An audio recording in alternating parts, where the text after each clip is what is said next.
আপনাদেরকে বারবারই একটা কথা বলে এসেছি, এখনও বলতেছি। দেখছেন, ভালো মানুষের আসলেই মানে কোনো স্থান নাই, ভালো মানুষের সুযোগও নাই। ভালো মানুষের অপকারী বা শত্রু অনেক বেশি হয়। অনুপ্রেরণার আরেক নাম থটস অফ বিল্লাল ভাই তার পেজটা ফেসবুক রিমুভ করে দিয়েছে। মানে সে কি কখনো কারো ক্ষতি করছে? সে কি কাউকে কখনো কষ্ট দিছে? যতটুকু পারছে আমি দেখছি মানুষের উপকার করে আসছে।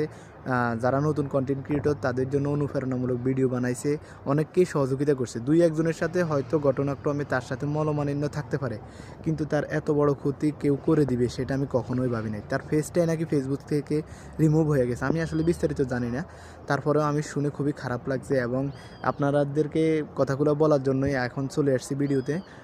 আপনাদেরকে এটাই বলতে চাইতেছি যে আসলে ভালো মানুষকে আসলে আমরা উপরে উঠতে দেই না। আমরা একটু উপরে উঠতে চাইলে আমাদের ফার্স্ট সেফে ধরে রাখা অনেক মানুষ আছে, অভাব নাই।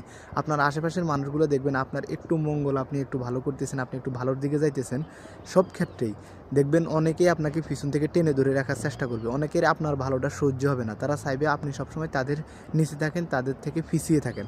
সো অনুপ্রেরণার আরেক নাম থটস অফ বিল্লাল ভাই। ওনার ফেসবুক বা ফেসবুক পেজটা 3 মিলিয়নেরও বেশি ফলোয়ার ছিল।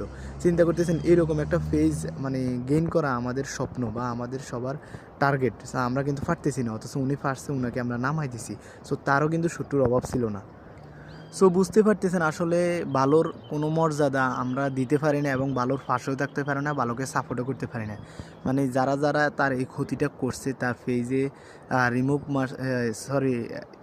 মারছে, রিপোর্ট মারছে, তাদেরকে আসলে আমি জাস্ট একটা কথাই বলবো যে ভাইয়া আপনারা আসলে এগুলো থেকে কী পান আমি জানি না, তবে মানুষের ক্ষতি করলে সামান্য কিছু ক্ষতি করতে পারেন। এইরকম মানুষের স্বপ্ন নিয়ে কখনো ক্ষতি করা এটা ঠিক না, মানুষের স্বপ্ন ভেঙে দেওয়া এটা ঠিক না।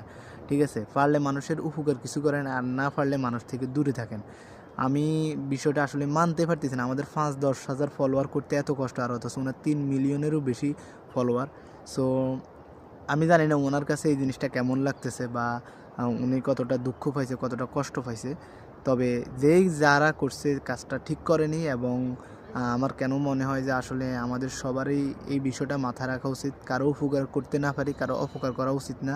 কারণ আজকে আমি অন্যের ক্ষতি করতেছি, যে কোনো সময় প্রকৃতির নিয়মে আমার কোনো না কোনোভাবে অন্য কোথাও ক্ষতি হয়ে যাবে। সো মানুষের ক্ষতি না করে মানুষের পাশে থাকার চেষ্টা করুন।